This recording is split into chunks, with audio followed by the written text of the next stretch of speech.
Hi, friends and fellow YouTubers. Welcome back to H2O Proof Leadership. My name is Dr. Anthony Donovan, and today we're going to talk a little bit about further about supervision. One of our previous episodes, we talked about energy management and supervision, but now we're going to talk about sort of the converse of that, which is I think good supervision, understanding how to be a good supervisor, really starts with understanding what it means to be supervised.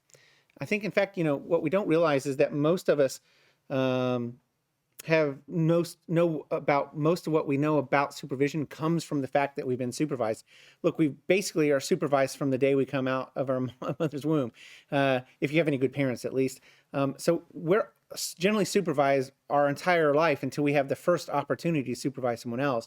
And so most of what we know about supervision comes from being supervised. And I think there's a lot of things that you can learn from that experience if you can take that and tap into it, especially if you're a new supervisor and you haven't had that many opportunities to supervise someone else. One of the most richest sources of that is think about what you've experienced as a supervisee and what can I learn from that. I think, that starts with understanding that being a good supervisor starts with allowing yourself to be supervised well. And the people who are good at being supervised are often some of the people that I have the most productive and most successful relationships as a supervisor. Think about that maybe for yourself. Have you ever had a great relationship with your supervisor where it just clicked for you, where you felt like you were being your best version of somebody being supervised, and that allowed them to be the best version of themselves as a supervisor? And I think that's super crucial and important that we do that. As I've said, most of what we know about supervision comes from being supervised.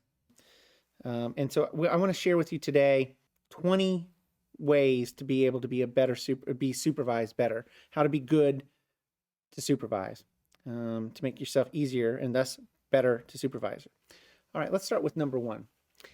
Sometimes people, especially nowadays, they use the word boss like it's a bad four-letter word. And I think that's something we want to demystify.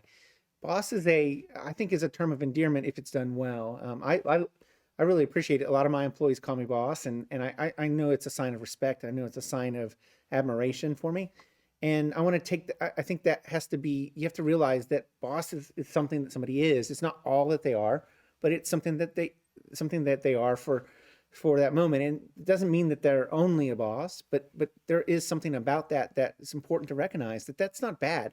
We all have bosses. Almost everybody has a boss.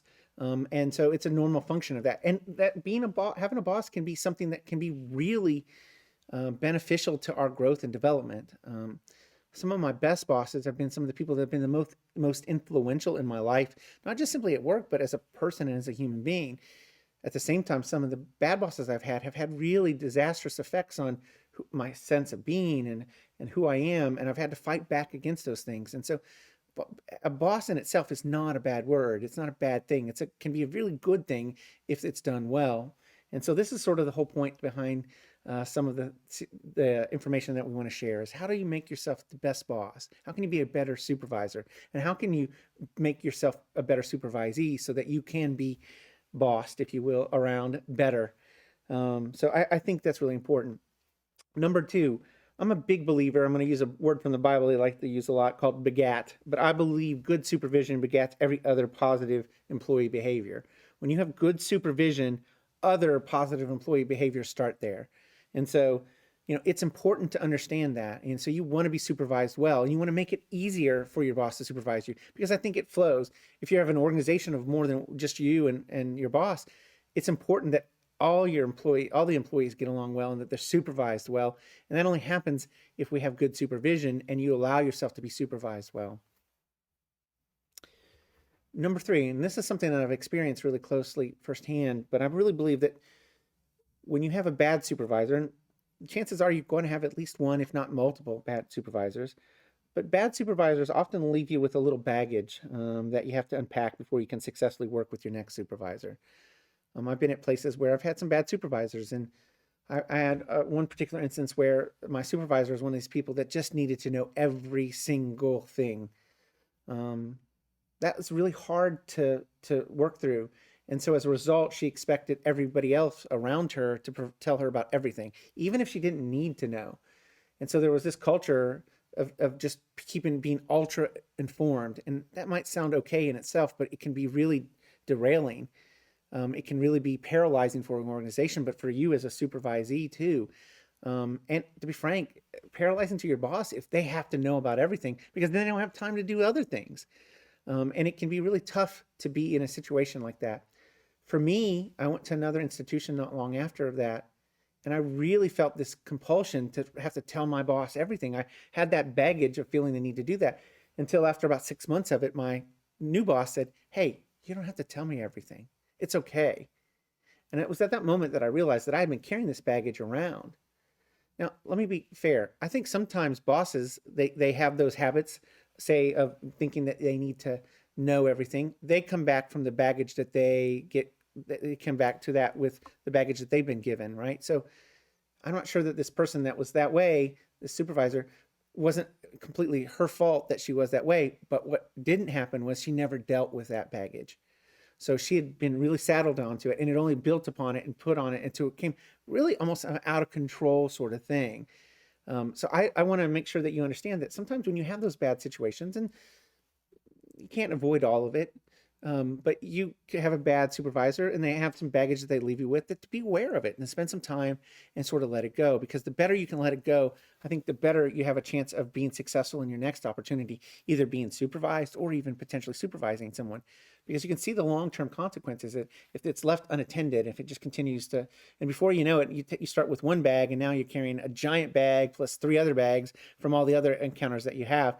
And it starts to become overwhelming to you as an employee.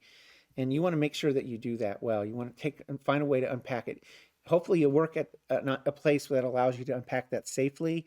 I try to really encourage the people when I'm supervising them to talk about that baggage that they might be carrying around, to tell them that it's okay to unpack it with us, and that to let us know so that we can be aware of it too. So when it happens, I love the word signposting. I think it's the concept of that is that, look, letting people know. Signs tell you a lot of things. When you're driving on the highway and you don't have a sign that tells you that this is your exit, it's hard to hit those exits. If something's going to, a lane is going to shrink down to merge with another lane, you want a sign that tells you that. The same thing for some of the things that go on with us in terms of our work, particularly when we're carrying around some of this baggage, is if we signpost that for people and we let them know. So this example where I was talking to my boss about telling him everything, I sat there and explained it to him and I said, "Hey, look, this is why I do that. And it's something I'm working on, I need to work on, but I want you to be aware of it." And, what was great for me is that he helped me show me that whenever I did that. In fact, he used to have a horse, a little toy horse, and he would take, whenever I was going on about something that gave him too much information, he would put that horse on his desk, and he'd knock it over for a visual cue for me that I was beating a dead horse, basically that I didn't need to keep giving him all that information. And I got to be so mortified by the fact that the horse would show up that as soon as he got it out of the desk, I immediately changed and stopped what I was doing. It didn't take long that I really wanted to avoid that whole encounter. Now, I'm not sure that's the best method, but it certainly was funny and it was a source of amusement for us. But you can see how, having told my boss that and helping him understand that, he was able to help me move through that and unpack that baggage. And I think that's one of the things that you want to be able to do. Number 4, sometimes you just have to get over it. Sometimes things are not always what they seem. I think this goes closely with number 5, which is everybody has a boss as well. Sometimes I find that there are a lot of decisions that are not my decision that I've had to make, but it's been given to me and I've been asked to implement. And sometimes I don't have the space to be able to give the whole detail about why we might be doing something. And that's always hard. Sometimes you see people get frustrated with that, and they're really, sometimes it's hard to get over those things. And it can be really difficult for people to do that well. I sometimes often talk about the sign of a really, truly great employee is somebody who can disagree and not like something, but can do their work in a way that makes you think that they're in agreement with that. And I strive for that as an employee. I want to try to be able to do my work in a way that even when I disagree, that it's hard to distinguish whether I agree with it or disagree with it by the performance that I give. Sometimes that means I have to get over some of the things that I don't like. Sometimes it means I have to get over the way maybe things have been informed to me or been given to me. And sometimes it means remembering that everybody has a boss and that I don't always get the luxury sometimes of explaining why to my folks, or being able to get into all the details and the weeds. And sometimes my own boss isn't able to do that. And it's really important to remember that, because we all have bosses. 6, I think, is important. Look, one of the things that I've noticed about a lot of younger professionals is they're always eager to get to the next pasture, to get to something that's greener. And sometimes they have a hard time appreciating what's right there in front of them. And over the time, I've learned that, sometimes I've seen people go to greener pastures only to hear them tell me that the reason they're greener is because there's a lot more manure used in it. And so it always reminds me that this, it might be greener somewhere else, but it might simply be because there's a lot more difficult things or things that are unpleasant. And while it might, and it helps fertilize some of that stuff, it may not be as easy and as green as we might think it to be. And sometimes what you have to be focused in on is being able to be happy where you're at. I think one of the most fundamentally important things to look for in hiring a team is looking for people who are happy, but don't necessarily need other people to be happy. And I think that starts with being able to understand how to be happy in the place that you're at, and that recognizing that while there may be indeed greener pastures, that they're not always green for the same reasons, and it's not always idyllic. Number 7, if you don't know what to do, ask. If you say nothing, we assume you know. And I can't tell you how many times that I've seen where people, I think they're doing well. I think they're doing, I don't hear anything from them. When I ask them questions, I don't get any answers that make me think that they might be in trouble. They don't ever ask me for any questions to help or something to know more. And then we get to the project or the end of it, and it's completely failed, or it's completely askew, and it's not exactly what it is. And it's just simply because they didn't ask, because they didn't know. And often I find that they are at this place where they know they don't know, but they're too embarrassed to be able to ask questions, or they're too fearful for that. There's lots of reasons that create those kinds of things. Sometimes it's things that you need to do differently as a boss, but sometimes it's simply people have to understand that it's okay to ask if you don't know. In fact, I want people to assume that if you don't ask me a question, that my assumption is that you do know it, because I'm not a mind reader, and neither is any other boss that I know of. And even the most intuitive and the most connected boss sometimes can have a hard time if you don't let them know what you don't know sometimes. I want to talk a minute about trust, and I want to talk a little bit about loyalty, and I'm going to have a couple points about both. But trust is an interesting thing. I had one of the most difficult moments I've had with a supervisor one time. Was I had a supervisor who said I wasn't loyal, and that really cut me to the core. It was really something hard to hear, and I was young at the time, and I shot back and I said, "Well, have you ever thought that the reason I'm not loyal, not saying that I'm not, but let's assume that I'm not loyal. Have you ever decided that maybe the reason I'm not loyal is because you've not trusted me?" That probably would have liked to have had that go a little better with that boss there, but it did tell me something. It did give me some insight. Sometimes you have these epiphany moments when the exact wrong time to have them, but you have them anyhow. And my challenge sometimes is that I don't want my epiphany to come out of my mouth in that moment, but sometimes it does. In that case, something that I believe to be very true, which is, trust and loyalty are inextricably linked, that giving trust creates loyalty. Giving loyalty can create trust. And that's really important. But I did realize that it can be very hard to give loyalty from the bottom up, but that it might actually be easier to be able to give loyalty from a position of power, trust from a position of power and influence. I mean, I realized that. I was like, well, when I was arguing with my boss here in this case, I was like, well, why don't you just show me some trust and I'll show you some loyalty? I had thought at the time I'd shown him a lot of loyalty, but I probably, if I'm being honest about it, I had shown him plenty of loyalty, but I held back just enough of my loyalty because he didn't show the right amount of trust to me. And I thought to myself, how easy would it have been to win me over? And I thought about that in my own context of my own leadership. How much easier would it have been if I could have just simply shown some people trust, to let them demonstrate to me their own loyalty. And I've tried to remember that as I've led other people too. sort of more along the same lines. Trust and showing loyalty are always a risk. I mean, it's a risk to give somebody trust, and it's always a risk to show somebody some loyalty. But I believe that demonstrating trust to people is less of a risk than someone giving you loyalty. And again, I think it's about the power dynamics that go on in these situations, right? Giving my trust is a lot less of a risk for me as the supervisor than it is for somebody to give me their loyalty without trust. And so I've tried really hard to go out of my way as a supervisor to show my trust in people as many times and as early as I can. And it generally has produced the kind of results that I want, and that people makes it a lot easier for people to show me their loyalty because of that. And so those two things just feed each other. It's sort of like which came first, the chicken or the egg. And it doesn't really matter. They're both important. You need one to have the other. What most is important to it is that you have one of them one of them produces first. And so trust and loyalty, while they're difficult and risky sometimes, it's less of a risk for someone to offer a demonstration of their trust. If you can't do it all, ask for help. This sounds like something really simple, but it's amazing how hard sometimes it can be if you're being supervised for someone to feel like I can tell my boss I can't do it all. That kind of goes right in hand with number 11, which is learning to read your own gauges.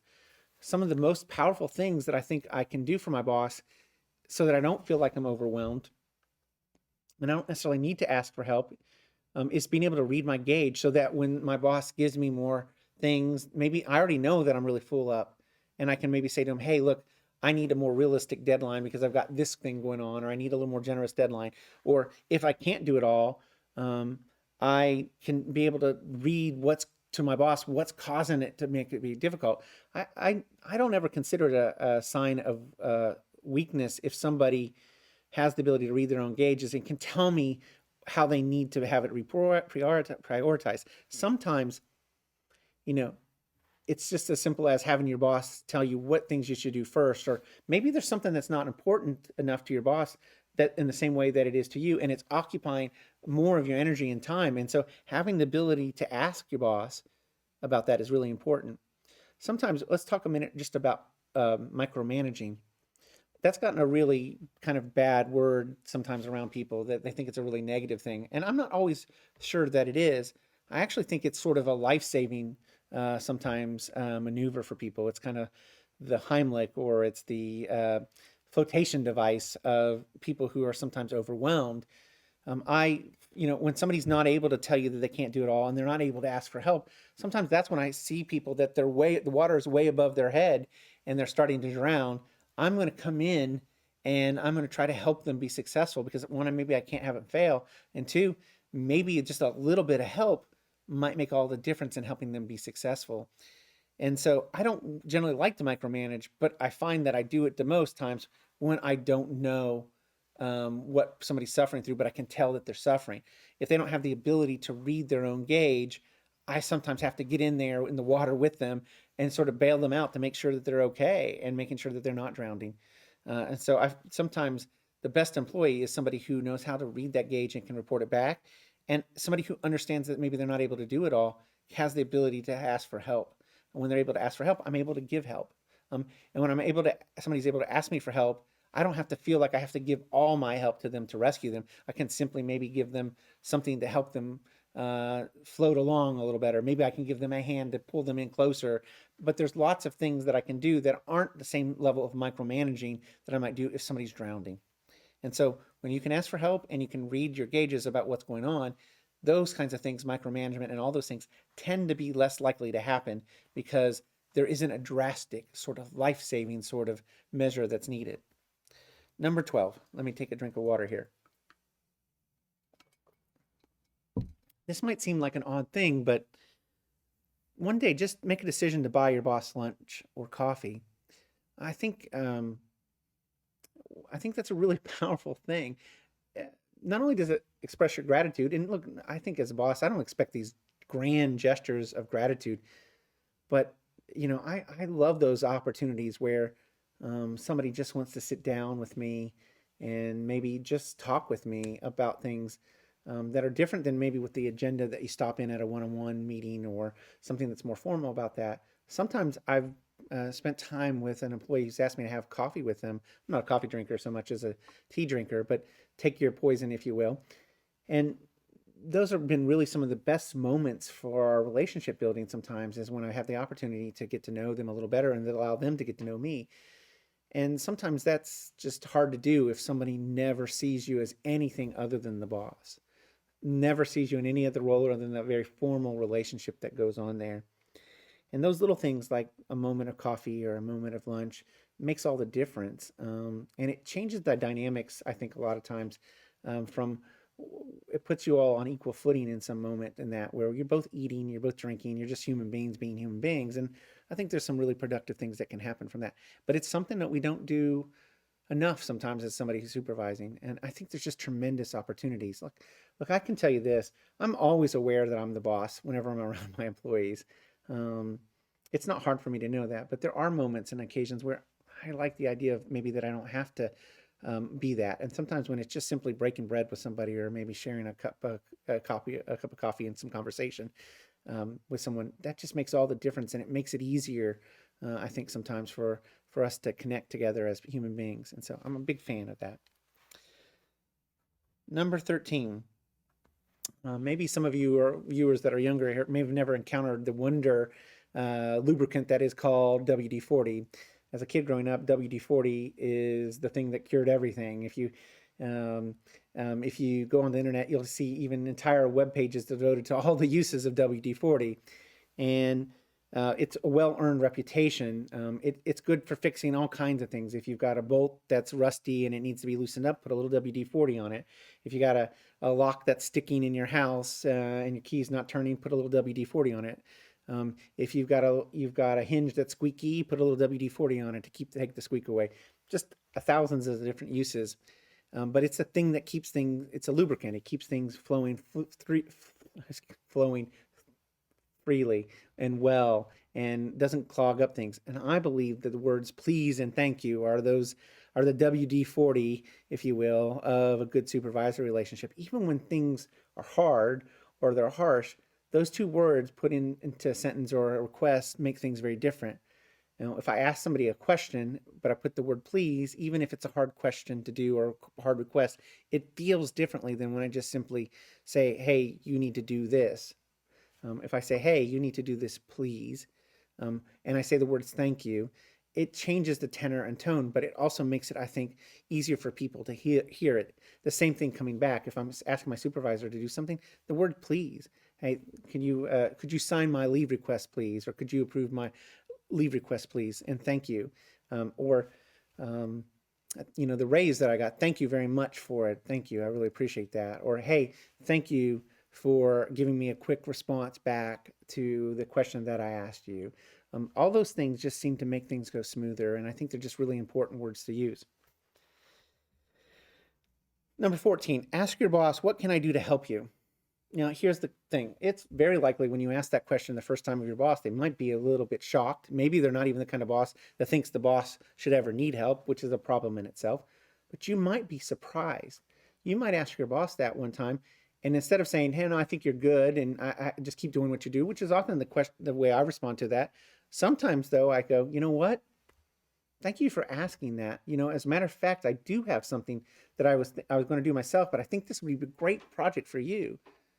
Now, the challenge of that is making sure that you're ready to take on some more work. You don't want to ask that and get a bunch of work that you're not prepared to handle or that you're going to be and you're already overwhelmed. But all of us want to be able to know that there are people who are out there to help us. And when you're a supervisor, having a supervisee that comes up to you and says, how can I help you, just means the world. It sort of means, sometimes it means that you as an employee recognize maybe the challenges and the burden that your supervisor might be carrying around. 2, you might realize that they need help sometimes as well. 3, it might be simply that it's an opportunity for you to be able to experience something or maybe be part of something that you wouldn't have been able to experience if you didn't ask. And I think it's such a simple thing. And again, most of the time, it's probably not that your boss is going to say, no, I think we're good, or hey, I don't think there's anything, just keep doing what you're doing. That's fine too. But it does have that effect of letting your boss know that you're there to help and you're willing to help. Number 15, Sometimes it's better to be out of the rain than hold the umbrella. Now, I'm not a really tall person, but have you ever tried to walk in the rain and share an umbrella with somebody really tall and you're really short or taller than you? What happens? Well, it's really awkward. So if I'm trying to hold the umbrella for one of my really tall employees, and I got to have my arm up all the way, and I'm barely getting it high enough for them to be covered. So what happens is we end up both getting wet, and it's really not a really great thing. This is sort of what happens with your boss, right? I'm not talking physically that we're always going to get wet, but the thing is that your boss, somebody who's bigger than you, they're a person that can actually hold the umbrella for you sometimes, and they can keep you out of the rain. Sometimes it's okay for a lot of young professionals don't want to look weak. They want to make sure that their boss doesn't think that they can't handle it. Sometimes it's just easier to let somebody who's taller, in this case, somebody who's a bigger deal, if you will, your boss, hold the umbrella to keep you out of wet. Sometimes they provide you protection that you can't do for yourself. And sometimes trying to hold that protection and try to for yourself only while they're out in the rain isn't good either. And so it's sometimes easier just to hand that umbrella over and ask your boss to kind of provide that shelter from all the deluge of issues and problems that you might be going through. I think if you're a boss, if you're the supervisor, sometimes recognizing that you're the taller person and it's easier for you to hold the umbrella to keep everybody dry is an important thing for you to do as well. So, but sometimes it's just that you as an employee have to let your boss hold that umbrella. Number 16, tell your boss what you're doing on your day off. Seems like, well, I want to have the right boundaries and, I don't want him to know what I'm doing or her doing. And I think that's a silly thing because it's a real missed opportunity. I think, I always like having the opportunity when I know what my folks are doing because I know not to bother them if they're away and they're on that. That's important. So I don't have to call them. I'm like, oh no, such and such is out hiking or they're out camping or they're visiting their parents. I like to know that so I can avoid having to get them calling them unnecessarily. Sometimes it's been an opportunity to learn something new about an employee. Oh, I'm going to go parachuting out of skydiving this weekend or on Friday. And you're like, really? Wow, you like skydiving? Well, I did too, or I did this one time. And there's connections that happen from that. I really some of the best encounters I've had with people, not only have they been at lunchtime where I've had them or sharing a cup of coffee with someone, but it's been just learning something new about an employee that we have a shared or common interest. I think that's really important. I also thinks it helps your boss remember that you're not simply just this um, employee that's just a bunch of production, but that there are other things about who you are that are important and that are part of your life too as well. And so I think it's always really good to be able to tell your boss where you're going. Number 17, let your boss teach you something. I think this is some of us who do this in the field that I am, we do this in large part because we want to teach people. We love being able to teach people. We love to give back to the people who've given so much to us. And so we love the opportunity to teach people. But on top of that, I think it helps you, it helps give you access to skills and maybe opportunities that you wouldn't know, sort of in the same way of telling your boss what you're doing on your day off. Sometimes it introduces us to things that we may not know and gives us opportunities that would never experience if we didn't let your boss teach it. Sometimes it's maybe that you already know it, but maybe you get a degree of skill or proficiency or understanding that you don't. And here's the thing: a lot of us have bosses who are bosses for a reason, that they've shown themselves to have some expertise, to have some ability in the things that we're still trying to learn. I think it's really important that you try to let your boss teach you something when they are willing to do that or when they have that opportunity to do it. And I think it just gives you some real insight into and access to things that you might not have otherwise. And it's really a simple thing. Just let them teach you when they want to teach you something. Ask them to teach you something when you can. You'd be surprised at how much you can get out of that experience. Number 18, don't ever answer fine to a question your boss asks. It is just sort of like the worst thing you can say as an employee when a boss says, how are things doing in your department? They're fine. That tells absolutely nothing. It's also very much a period question. When I ask that question and that's the answer you get, it's hard for me to ask more questions. It's hard for me to get more detail. I think a better answer is, Hey, how are things in your department? Things in my department are good. We've had a really good year. This is a good quarter. These things are we've done well. Our staff is doing well. It gives you an opportunity to really talk about the successes that you've had, maybe a few of the challenges. It's very different than the word fine. Some people have this unnatural fear that if I show any sign of weakness, that somehow that's a sign of my ineptitude or my lack of performance. And I'm just here to tell you that the really high functioning supervisors know that everything isn't fine. And I think I become more concerned whenever I hear an employee tell me that everything's fine, because I know that it's got to be either more than fine or it's worse than fine. And so I'm going to dig deeper sometimes with that. And sometimes it sets an alarm bell. So even if everything isn't really good, just simply say that, go into a little bit of an explanation and say, look, things are really well. We've hit the marks that we need to hit, and I'm excited about what we've got going on for this period of time or this month. It's just so much better than just simply the words fine, and it gives you conversation and opportunity. Number 19, if you're going to ask a question, which questions are fine. Again, I just said the word fine. Questions are great. That's okay. We want to have questions. But if you're going to come with a question, I always think it's great to come with a solution. As a supervisor, I prefer multiple choice over open essay. Look, we all remember as a students, the test that I always wanted to take, especially if I hadn't studied as much, was open essay. I mean, excuse me, was multiple choice, because the answer is there if I can just pick the right one. As somebody who's being supervised, the point to having possible solutions, particularly multiple solutions, is if you really want your boss to pick something or you want to direct them in a certain direction, it helps to have those be available into the options. Sometimes people will get frustrated because they'll come and ask me a question, but they give me no answers. And my answer is something very radically different than the ones that they wanted. That's a problem, but that's different if you came to me and you offered me your answer as one of the options. It doesn't mean that I'm going to necessarily do it, but I think you have a much better chance when you provide me with some of those options. Sometimes I don't know where to begin, and if you can provide me some of the direction of that, then it's a lot easier. Now, granted, sometimes we don't know. You don't know what to do, and that's the reason you're coming to your boss. Sometimes your boss doesn't even know.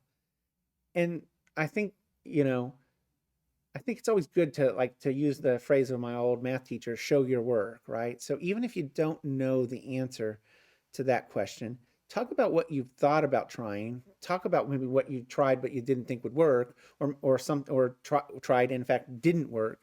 Those things can be really great places. That's very different than just sort of leaving it open ended and sort of dependent upon it.